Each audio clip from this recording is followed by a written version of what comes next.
Hi dear viewers, welcome to my channel Rajesh English club. Dear viewers, ఈరోజు మనం నేర్చుకోబోయేటువంటి 5 వర్డ్స్తో నేను రెడీగా ఉన్నా. వాటికి తెలుగు మీనింగ్, ఇంగ్లీష్ మీనింగ్, వాటిని యూజ్ చేసేటువంటి సెంటెన్సెస్ కూడా ఇక్కడ నేను రాసా. వాటిని నేను మీకు క్లియర్గా ఎక్స్ప్లెయిన్ చేయబోతున్నా. అయితే నేను మీకు ఇచ్చేటువంటి సెషన్ ఏంటంటే, ఒక బుక్ పెన్ను తీసుకుని వీటిని నోట్ చేసి పెట్టుకోండి.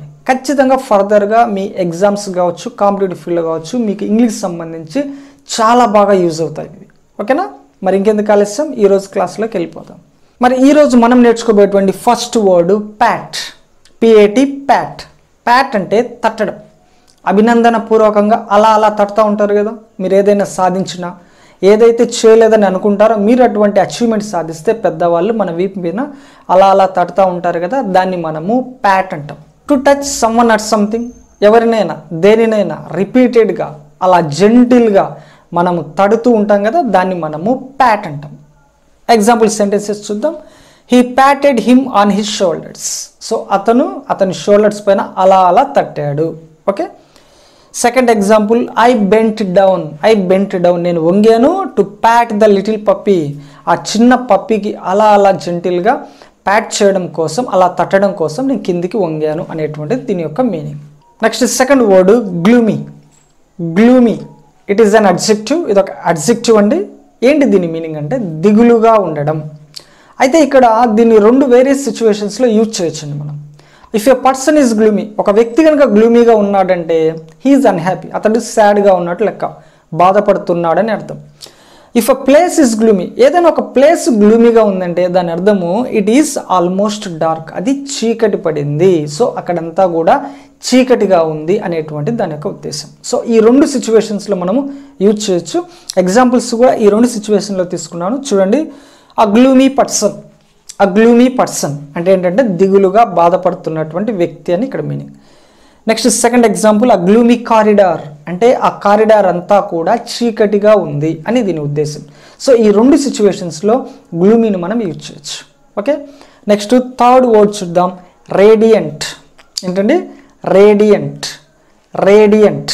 It is an adjective. ఇది కూడా ఒక అడ్జెక్టివ్ అండి. మరి ఏంటి రేడియంట్ అంటే ప్రకాశవంతమైన. ఏంటండి? ప్రకాశవంతమైన. అయితే ఇక్కడ కూడా గ్లూమీ లాగానే రేడియంట్ని 2 డిఫరెంట్ సిచ్యువేషన్లో యూజ్ చేయొచ్చు. If a person is radiant, ఒకవేళ పర్సన్ కనుక రేడియంట్ అయితే అతని గురించి ఎక్స్ప్లెయిన్ చేస్తూ ఉంటే హీఈస్ వెరీ హ్యాపీ, అతడు చాలా హ్యాపీగా ఉన్నాడని అర్థం. Next, if something is radiant, so person కాకుండా ఇంకోటి ఏదైనా కానీ రేడియంట్గా ఉందంటే దాని అర్థం ఇట్ గ్లోస్ బ్రైట్లీ, అది ప్రకాశవంతంగా ఉంది, బ్రైట్గా ఉంది అని మనం చెప్పొచ్చు. ఎగ్జాంపుల్ చూద్దాం. He gave a radiant smile, అతడు ఒక సంతోషకరమైనటువంటి బ్యూటిఫుల్ స్మైల్, ఒక బ్రైట్ స్మైల్ అనేటువంటిది ఇచ్చాడు. When he heard about her, ఆమె గురించి విన్న వెంటనే అతని ఫేస్ పైన ఒక బ్యూటిఫుల్ స్మైల్ అనేటువంటిది వచ్చింది అనేటువంటిది దీని ఉద్దేశం. నెక్స్ట్ సెకండ్ చూడండి. The sun was radiant. Sun చాలా రేడియంట్గా ఉన్నాడంట. అంటే ఏంటి అర్థము? చాలా ప్రకాశవంతంగా ఉన్నాడు. In a clear blue sky, క్లియర్గా ఉన్నటువంటి ఆ బ్లూ స్కైలో, ఆకాశంలో సూర్యుడు చాలా ప్రకాశవంతంగా కనిపిస్తున్నాడు అనేటువంటి దీని యొక్క మీనింగ్. నెక్స్ట్ ఫోర్త్ వర్డ్ చూడండి.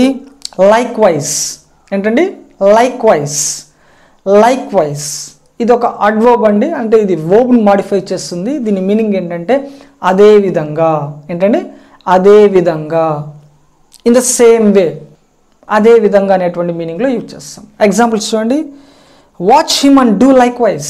వాచ్ హిమ్, అతన్ని జాగ్రత్తగా చూడండి. అండ్ డూ లైక్ వైజ్, అతడు ఎలా చేశాడో అలా చేయండి అని మనం కాషన్ ఇస్తూ ఉన్నాం. Watch him and do likewise. Second example చూడండి. He is our friend and likewise our leader.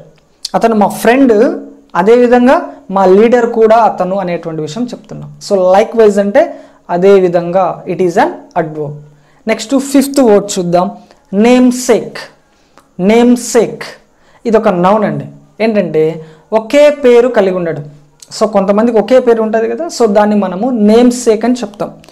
A person are thing having the same name as another person are thing.